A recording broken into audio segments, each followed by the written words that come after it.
Why are you here today? I'm here because Chase Bank is trying to steal my home, and I'm fighting back, and I've joined a RICO lawsuit that is a nationwide plaintiffs from across the nation have joined the suit to fight because they're stealing our homes. Yes. They have the fraud, the complicity with Wall Street, everything that was done in 2005, before that, but even since then, mortgage-backed securities.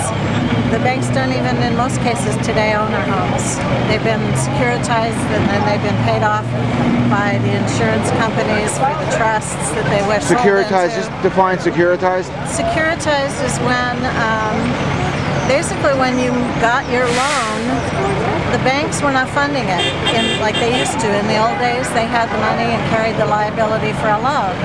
Wall Street started finding investors who wanted to invest in, something safe, home ownership, so pension plans and so forth. We're all just lining up to loan money.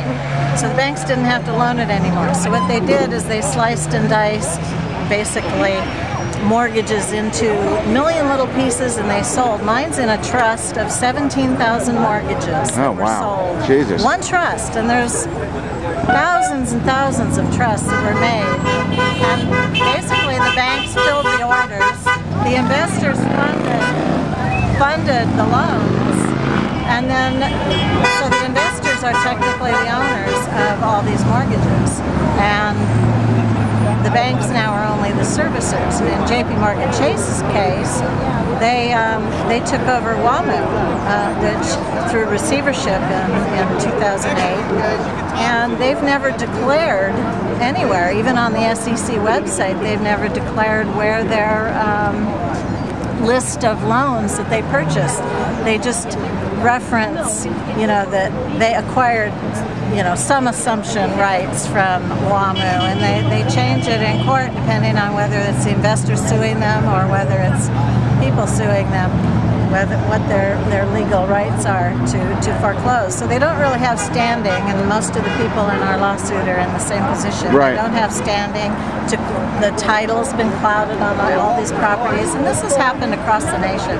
This is a monumental scale, and most average Americans don't realize this. Yes. Has been done to their mortgages, even people who aren't in default. The banks don't own their loans. They're just funneling the money to the investors, and many times if they go into default, the investors are supposed to, by trust, the laws governing the trust that they were sold into, if they're in default 90 days, the investors are paid off by the insurances that are part of the trust documents.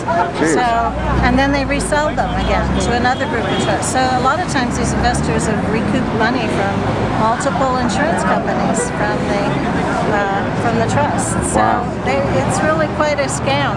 And why is this not in the national press, this type of thing?